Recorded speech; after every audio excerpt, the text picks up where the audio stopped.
Hi there, this is Bobby from Ragged Poet with my Animal Spirit Oracle from the Wild Unknown.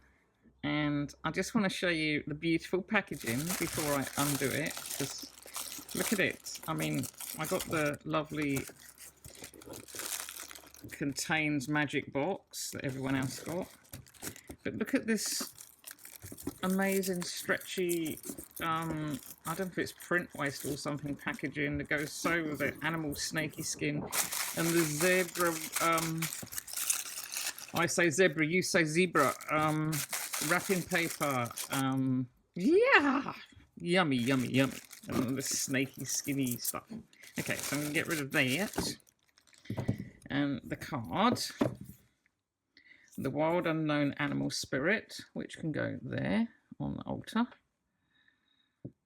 And get the scissors and open the book. I'm a bit nervous about opening the deck because I know you get a poster and some people are getting hawks and things, and because of my phobia of bird clothing or the F word, I don't want to get a bird, but I already have a swap in place. If I get a bird, I'm going to swap it. So I'm going to open the deck. Oh wow, the box is gorgeous. Like, there's loads of these videos, but I'm recording this because I want to have my first impressions recorded for me, if no one else. The box is like really like snake skin. It's kind of shimmery and it almost feels like it's got snake skinny texture. It has got a very fine texture. I don't know if you can see it, but oh my goodness, look. Can you see that shimmer? Look there. See how it looks like scales? Beautiful. That is a stunning box. I mean, the packaging is out of this world. So open the box. I love these Wild Unknown boxes.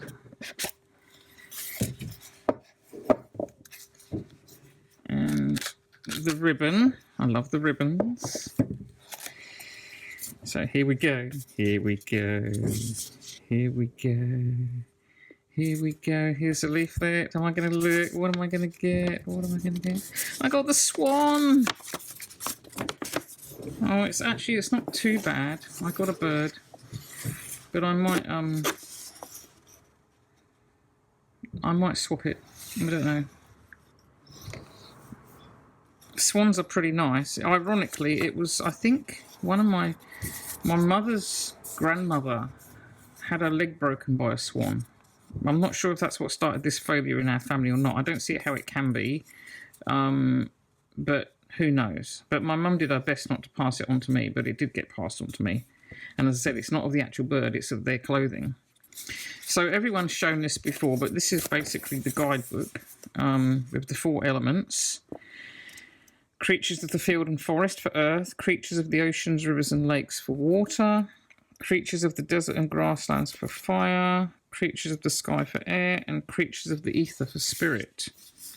And for the spirit, we've got the phoenix, the sea serpent, the dragon, the golden egg, the black egg, the unicorn, and cosmic egg, which are all pretty kind of cool.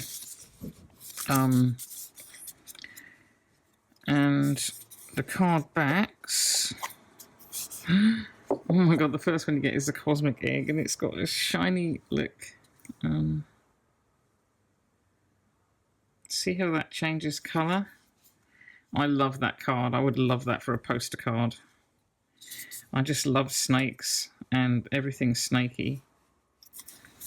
But I'm not going to be looking at the poster that much. It's just, oh my god, a cosmic egg would have been fabulous to get. Maybe they didn't do a cosmic egg, I don't know.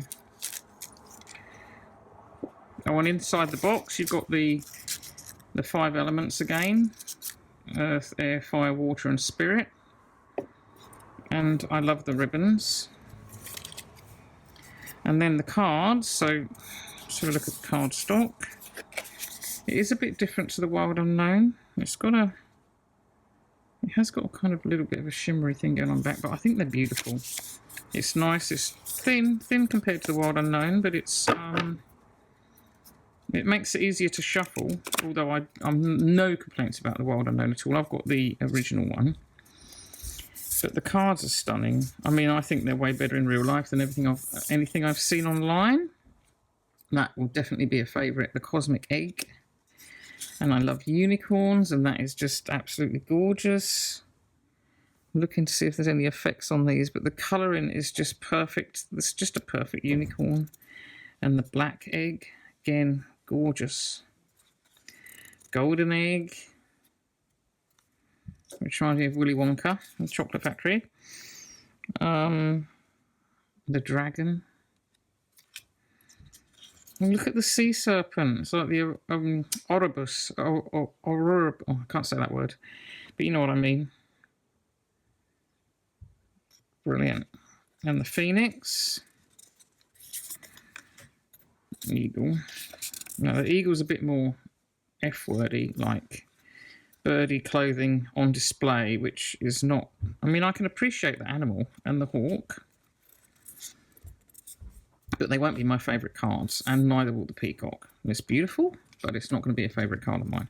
The nightingale, I really like the nightingale. They're kind of small and they don't come close. Peacocks do. The dragonfly is stunning, and I like how that although they've got the air element, they've also got the water element in the background here, because the dragonfly lives in water and air. And the owl's gorgeous. I love owls, and I like crows and corvids. He's cool. I would love a crow poster. He's really nice. Vulture, they remind me of these blue herons we get here that crouch on the roof, and they look very vulture-like. But he's cool, he's nice. Hummingbird. The bee, I love the bee. Bees are wonderful things. I want to get another hive. And the firefly, oh, beautiful. Now the bat. I love bats so much. So this will be one of my very favourite cards. And the butterfly. The moth is gorgeous. Elephant. And the lion. Two stuck together. The zebra. Oh, look at him. Cobra. The tiger. Cheetah. Gazelle. I wonder how they chose the different animals, the fire animals. Tarantulas. Would I class tarantulas as a fire? I used to have a pet tarantula. I'm not sure if I'd call it a fire animal. Don't know what I'd call it. Maybe earth. Oh, I don't like the panther much. It's a bit vicious. Sorry, I don't like you. Don't like your fangs. I think it's a bit more demon looking than panthery, but anyway. I love the lizard. And they're definitely, I would say, is a fire animal, like the scorpion. Hyena, I don't know much about hyenas, but he's fine. And the fire ant, wow, look at those. That's a pretty cool card, actually. Might make you itch a bit. And then there's the whale. The humpback. Dolphin, he's beautiful. And the swan, my poster card, which I shall have to learn to love or trade. Shark. Oh, I love the otter. Look at the otter. The otter's gorgeous. He's got personality, that one. And frog. Frogs are also very cool. Frogs actually spend most of their time out of the water. I think they only lay their eggs in the water, then they kind of stay away. Well, ours do. The turtle's pretty stunning. And the oyster. They catch a lot of oysters around here. Beaver's cute. Octopus. And starfish. Fish. stingray, another thing we see a lot of in New Zealand. Try to avoid them, but apparently they're not dangerous unless you really tread on one. The crocodile is kind of gorgeous. The horse. The spider. Oh, I love spiders. He's nice, and his rainbow web. And of course I love wolves. Deer. The elk. And the lamb. Buffalo. Look at that snake. The snake's stunning. The fox. The raccoon. The rabbit. Mouse. Earthworm, which is very cool to have a card for an earthworm. And the bear. I didn't see a crab in the water ones. I don't think there is one. No Cancerian crab. I'll have to choose another card for me then. So the book, other people have again gone through the book. This is just my little thing for me really. What's my spirit animal? So it tells you about finding out what your spirit animal is. I said it's just unwrapped, haven't looked at it. What to ask when you do a reading. Tells you about the 4 elements. Selecting the animals, who's in and who's out, natural selection. So it says that the artist looked to other animals for guidance. Or other animal decks for guidance, sorry, without finding much apparent reasoning behind their selections. Soon the ancient wisdom of yoga and my familiarity with this tarot came to the rescue. I structured a deck by separating the animals into the elements according to their habitat. Yoga philosophy deems earth, water, air, fire and ether to be the building blocks of all existence. We are a living and breathing blend of these 5 elements, as is everything in our universe. Like the tarot, I selected 14 cards to make up the first 4 elemental suits. The earth creatures roam the field and forest. The water creatures inhabit the rivers and oceans. The fire creatures live in the deserts and grasslands, and the air creatures belong to the sky. And then came the 7 cosmic spirit cards. The 5th and final element is space or ether. For our purposes, I've given these ethereal creatures a more suited title of spirit. And these are the trump cards of the deck. They play a role similar to the major arcana in the tarot. There are 7 spirit cards, 1 to represent each of the chakras within the subtle body. And then it goes on, and then she said, as the drawings began to take shape, she noticed a cat card didn't seem to fit in, and I wondered why. It was one of my favourite drawings, yet the deck was slowly beginning to have a mind of its own, a story to tell that didn't include the cat. I realised that the deck was wild, no domestic animals, no loyal dogs, no curious cats, no gerbils, chickens or goldfish. A whole slew of fabulous animals were outed. It had to be done. After all, I call myself the wild unknown. But there are the wild cats, the big cats, so they are represented. And then there's a few spreads. Shuffling and cutting, card a day, past, present, future, the path, the obstacle, relationship spread, year ahead spread, deeper insights, the card order, no numbers. But apparently there's a thread of logic that runs through each of the elements or suits. And you can refer back to the guidebook at any time to study the order in which the cards are listed. But it's not crucial for grasping the meaning of the cards, nor is it a necessary step for delving deep into a reading. Simply there is an additional layer. The order of the animals is not based on numerology, but rather a study of consciousness developing and expressing itself. And then it goes on. The food web. Wow, see, there's a lot in this book to look at and read. Predators.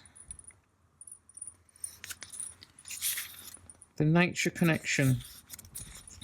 So before you actually get into the different animals, there's actually quite a lot of stuff to read about this deck, but which doesn't mean to say you can't use it intuitively, because, I mean, I find the Wild Unknown deck very intuitive. And nice book. And this, you can just take one card and every time we do a reading, our associations with that animal or that card or whatever the look on that person's face, their hair color, is always going to be there in our subconscious, whether we like it or not. So all readings, unless you really strictly go by the book and completely cut off intuition, which I think is pretty much impossible for me anyway, and I would think for most tarot readers, because it's the intuitive and subconscious and the way all that works, and we're connected so strongly to it, that draws us to tarot and oracle in the first place. So I think all decks, unless they're a very, very strict system that is pretty obscure, can be read intuitively. So as well as the book, you've got your own intuition and the things that you get about that animal, which can guide you in your reading. And again, the energy of the day, the energy that's surrounding you that day will always be part of the reading too, and that's going to come out in how you interpret the card. You don't, when I do readings for myself or others, the same cards can come up 3 times in a row, but they're not going to mean exactly the same thing, because everything changes. They're just keys to the subconscious, and the subconscious is going to open a different door on a different day, if you like. So that's how it works for me. It's not set in stone. Nothing's set in stone. So, okay, I've shuffled this enough. I'm just going to cut it a few times. Once will do. And let's see what we got. The elk. So the card I've drawn for today is the elk, and it looks like an eclipse. A solar eclipse, it looks to me. So I'm going to see what it's got to say about the elk. I'm going to see elk. Go on. It's obviously it's an earth sign. I'm a very watery person. So today I obviously need some earth energy.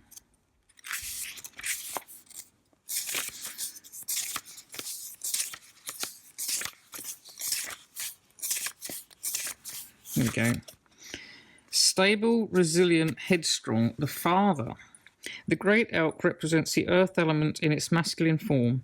This means they provide an underlying support and stability amidst life's many changes. An elk personality, whether male or female, is fully established in themselves and knows their core values. They become known and respected for acting in ways that uphold those values. Sometimes the elk's ego can become inflated, but for the most part they make damn good fathers, mothers, lovers and friends. The world needs more elk energy. When in balance, supportive, kind, consistent. When out of balance, pretentious, high and mighty. To bring into balance, eat and drink more consciously. Oh, okay. Maybe I need a father figure. Well, I've got my elk energy. There we go. I like the way his antlers glow. They've got kind of a bit of fire about them. It's because in the Wild Unknown Tarot, there's a solar eclipse on the Emperor card, which has got that similar energy to the elk. And when I see when the moon and the sun are in together, it's like a balance of male and female energies.